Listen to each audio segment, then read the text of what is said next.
1 John 4:1. And that's where the scripture says, brothers and sisters, do not believe every spirit, because not every spirit that comes to you is from God. And the teaching of that verse is very similar in nature to one of my favorite non-biblical sayings that I first saw on a bumper sticker, and most of you know what that is. What it, don't believe everything you think. Don't believe everything you think. That's important to say because most of us do. If the thought comes to my mind that Frances is mad with me and I believe it, that will make me avoid her, or it might make me want to go up and confront her and have an argument, all because I believed something that wasn't true. What we believe determines our attitude.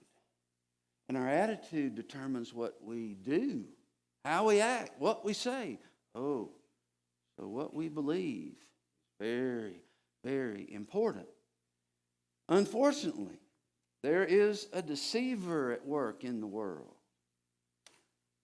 I think most of you know who I'm talking about. Revelation 12:9 calls him the dragon, the serpent, who deceives the whole world. Whole world. That means you.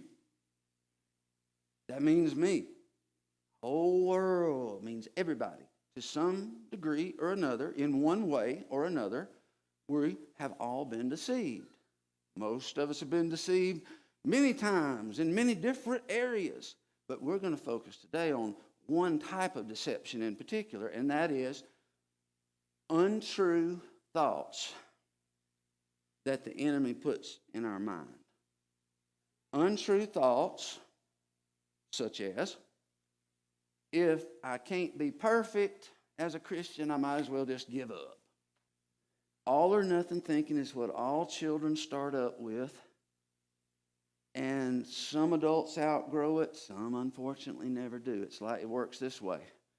If I mess up once today in my service to God, the whole day was a big flop and I'm ashamed and God's probably mad at me because it's all or nothing.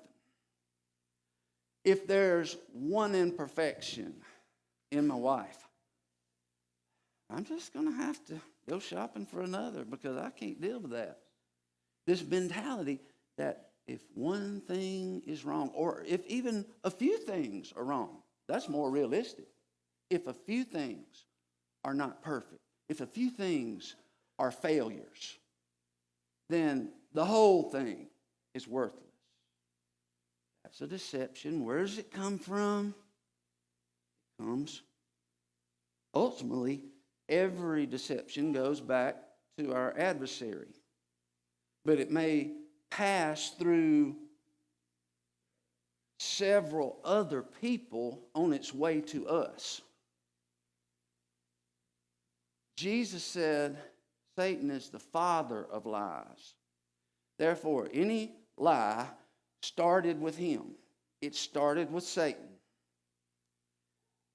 But most of the time, and most of the lies that the average person has believed, bought into, they didn't hear it directly from the devil himself. They heard it from their mama, who heard it from her grandmama, who heard it from her great-grandmama, or they heard it from a friend at school, or a teacher who heard it back when they were in school. None of us who are trying to serve God intentionally deceive anybody. We always tell the truth as best we understand it, but our understander is kind of distorted and messed up. Well, when it comes to our thoughts, when it comes to our way of perceiving the world around us, interpreting that look I just got, from Mike Hobson, or trying to make sense of why I got this terrible feeling in my gut this morning, and I don't know where that came from. I'm just making something up. We don't know, and so we start assuming things. Oh, that I had this bad feeling, and that means something bad is going to happen. The problem is interpretation. You see, your interpretation of the world is filtered through the lens of your perception. And the lens of your perception is like a pair of glasses, and each layer comes from a different influence. Like, for example, our experiences, our bad experiences and our good experiences, they have a way of coloring the way we look at everything. Especially if I had a bad experience with a certain type of person, and this new person I just met reminds me of them, I find that I already don't like them. Y'all know what I'm talking about? My worst enemy when I was a teenager was this boy named Patrick. I hate to say it, but I hated him so bad that when my daddy would send me from our tire store to the parts store where this boy worked, I dreaded going in there and seeing him because I hated him so bad that the battery would quit on the truck. And I'd have to go in there and get that boy to come out and jump me off. You can believe that or not, but it happened. How? Why? I have no idea. But I do know this. Years later, my sister brought home the right one. The one she'd been waiting on. The one she was going to marry, and his name was Patrick. And before I even met him, I didn't like him. Fortunately, though, I was able to recognize, hey, that's the lens of my perception that's colored by the other Patrick I knew. And so when you become aware of how your past experiences, examples, things you were taught, those are the things that shape how you see reality. Now, the context of what we're doing is perfection. Making peace with perfection. Imperfection. Making peace with imperfection. That's what we've been talking about. That's what we wrap up today. However, here is what I want you to know. Even if you heard none of that other stuff, you can still get full benefit from what I'm going to share today, because the technique I'm going to show you and send home with you will work on any kind of negative thought that torments you. Any sort of worry problem that you have. It can pull you out of depressions before you get too far in. It can help you to stop and work this little 6-step program before you go meet with that person that you're dreading to meet because you've already made up your mind just how awful it's going to be. This will help you all those. Here we go. Let's show the 6 steps to transforming our minds by renewing the way we think. That's what we're told to do in Romans 12:2. How do we do it? Let's start with the very first one.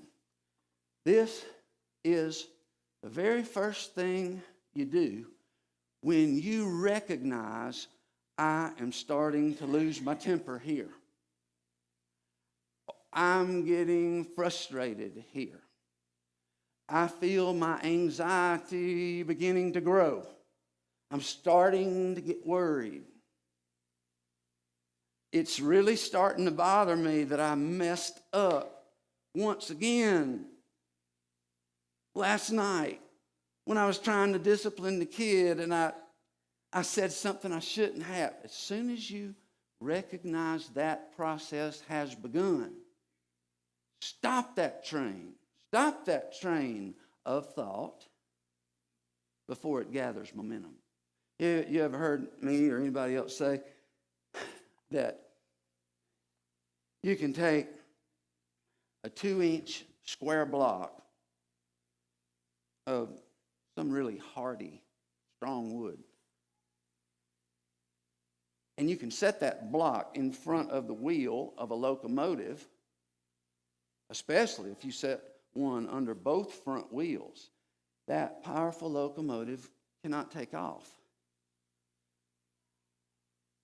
But once that locomotive takes off and it builds up momentum and the speed gets going, you know how hard it is to stop a train. It takes a long time for a train to stop. And it will crash through and destroy a whole lot of things before it would finally stop on its own. Your thoughts are like that. My thoughts are like that. When we realize our thoughts are going in a bad direction, don't start ruminating on it. Don't start ranting and raving the way you've always done in the past. Do something new. Stop. Stop that train of thought before it gets going. And here's what you do when you stop. Stop and ask, what is the self-talk in my head right now? You can call it self-talk. You can call it the satanic talk, the enemy's words to me, what the devil is trying to tell me right now. What is going through my head right now? Scripture that goes with that. 2 Corinthians 10:5.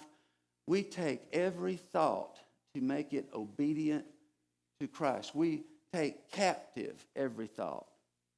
You know what that implies? Just to say that we take captive every thought to make it obedient to Christ. That implies that we actually have authority in our own minds. We may not feel like we have any power, but we do. Because Christ is in you. And so, rather than letting that thought take you captive and lead you down some dark, miserable, angry pathway, you take it captive. Say, I'm not going with you. You're going with me this time. You're going with me. Now, how do you get a thought to go with you? They are kind of hard to grab hold of, you know. That brings me to number 2. How do you take it captive? I'm sure there are many ways, but I want to show you one that I find helpful. You want to take that thought captive and say, hey, you're going with me. I'm not going with you. Here's what you do. You write down that disturbing thought. Statement. Write a statement of that disturbing thought. I'm saying put it into words. You write one statement that puts your most disturbing thought into words. In other words, capture that roaming thought by moving it from your mind onto this piece of paper that you're going to have. As long as it's floating around up there going, nanny, nanny, boo, boo, stick your head. And you got no leverage. You got no control. You got to take it captive. You take that thought and you put him on this piece of paper and write him down and say, now try to move. And there's some power. There's some sort of power. It's a psychological thing, I believe, in taking a thought that's just floating around and actually putting it in black and white, because then you can see that thought for what it actually is. It has to be still. And it's time for you to examine it. And I gave you a couple of examples of what the thought might be. For example, here's a thought. I always make dumb decisions under pressure. I always make dumb decisions under pressure. That's something you're likely to say after you make a decision that was not all that productive, we'll say. But you make that statement. Notice the always. And that's all I'll say about that. Another example. I cannot discipline myself to stick with a program of physical or spiritual exercise. Whether it's talking about running every day, walking every day, reading my Bible, and sitting down and chewing the cud, so to speak, reading the scripture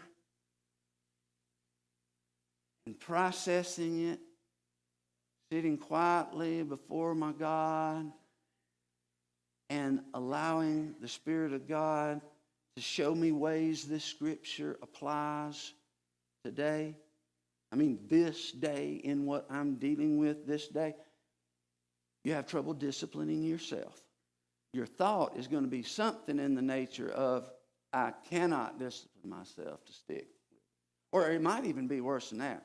It might even be, I can't discipline myself to stick with anything. Except just eat, and more eat. I can always make myself do that. If you say, I cannot discipline myself, hopefully y'all already realize that's a false statement. But don't worry about that yet. Right now, we're just getting it onto the paper. Then the scripture that goes with that is one I've already read. 1 John 4:1.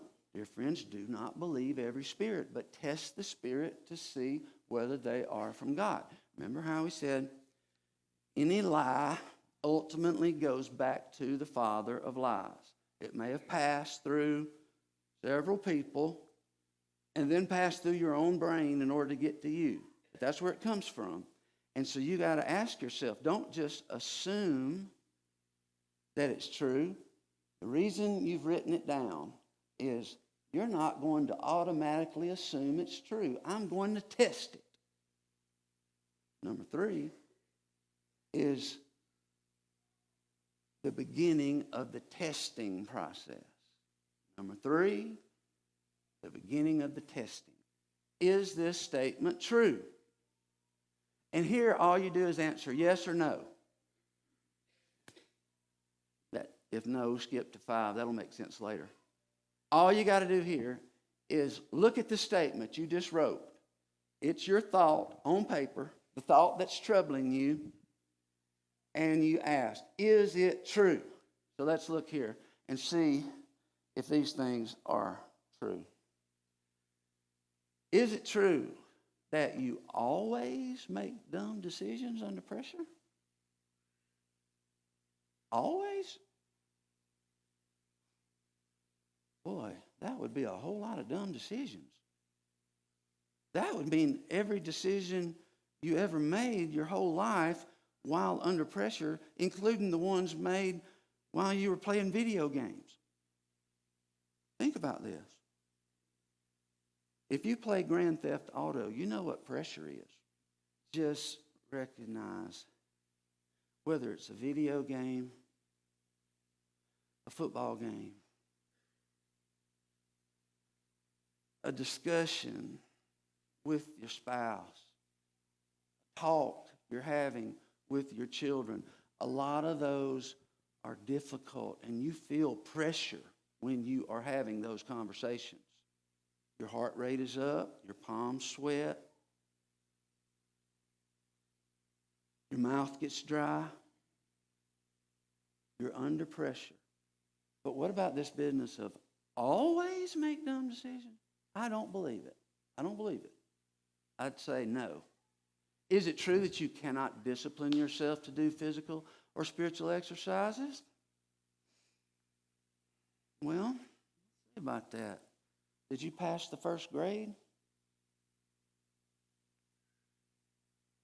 I won't ask for a show of hands, but did any of you just couldn't quite get it? You tried 3 or 4 times, but you just couldn't get past that first grade.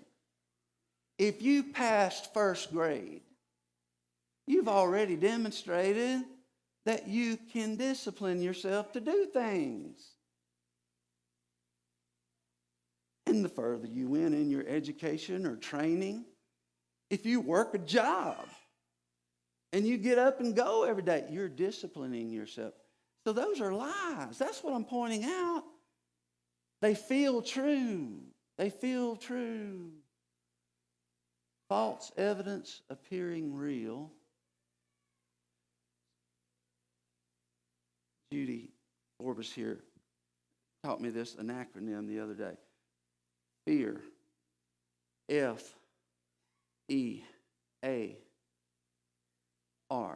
False evidence appearing real. When you first make that statement, it appears real to you. But once you really start examining it, you realize, Now, they're not always so easy to tell. It's not always easy to tell if it was true or not. So that's where you come to the next one. You test all things. You test all things, 1 Thessalonians 5:21 says. Hold to what is good. Now, what if you're not sure which is good? You got a thought written down there and you don't know if it's from God or Satan. You don't know if it's true or false. Bring us to the next one. This is number 4. Can you absolutely know it is true? For example, your statement, you always make dumb decisions. How could you know that you always make dumb decisions under pressure? That's an impossible thing to keep up with. That's not something you can prove, that you've always done that. And I've already disproved, I really got ahead of myself in disproving this idea that you can't discipline yourself. You can, you have, you did it once, you can do it again. Now, I got to move quick on this number 5. What's your reaction to the thought that you stated? That one back in 7, back in number 2.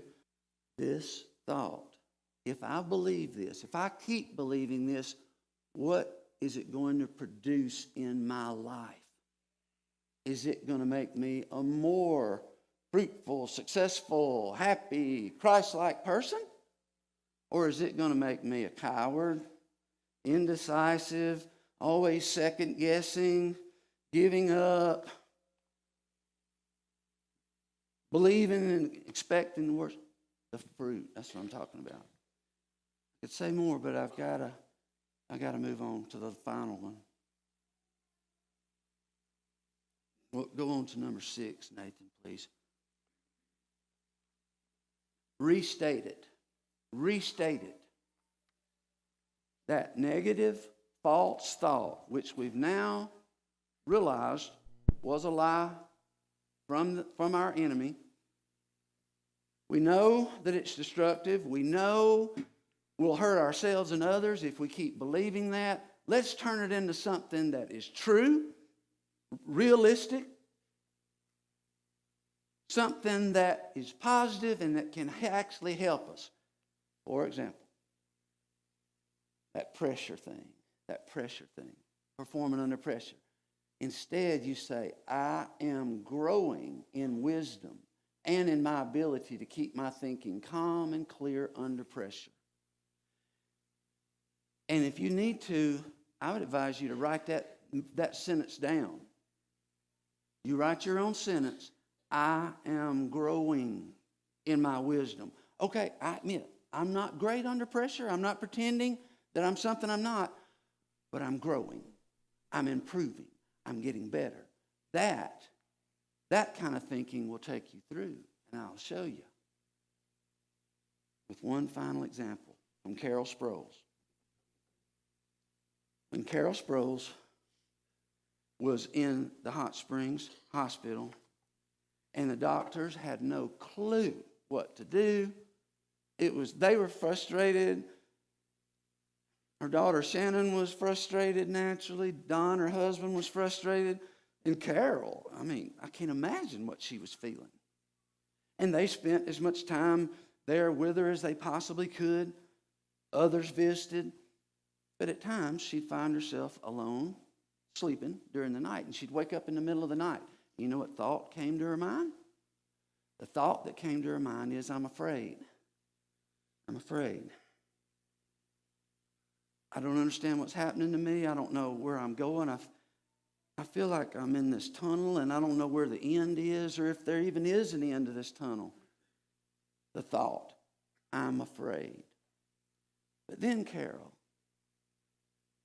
remembered something. Something that became her new statement. The restatement. And it went something like this. Yes, I'm afraid, but I remember when I was a little girl, I used to stay with my grandmother who lived in a bad neighborhood. And the windows went all the way down to the floor, and yet we had to open them. In the summertime, it was so hot. It was dangerous. You'd hear sirens and even gunshots during the night, and I was afraid. I was afraid. Just like right now, I'm afraid. But then she noticed in her hospital room, there was a picture of Jesus on the wall.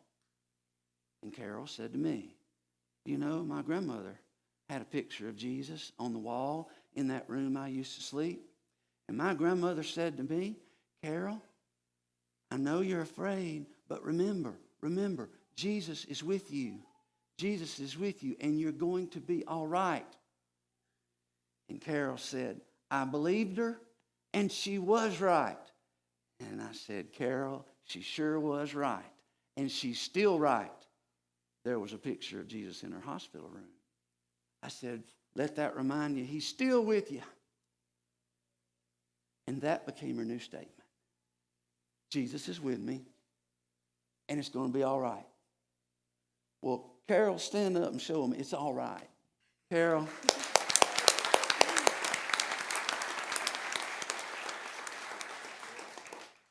It was all right with Carol. It is all right with you no matter what the liar has told you.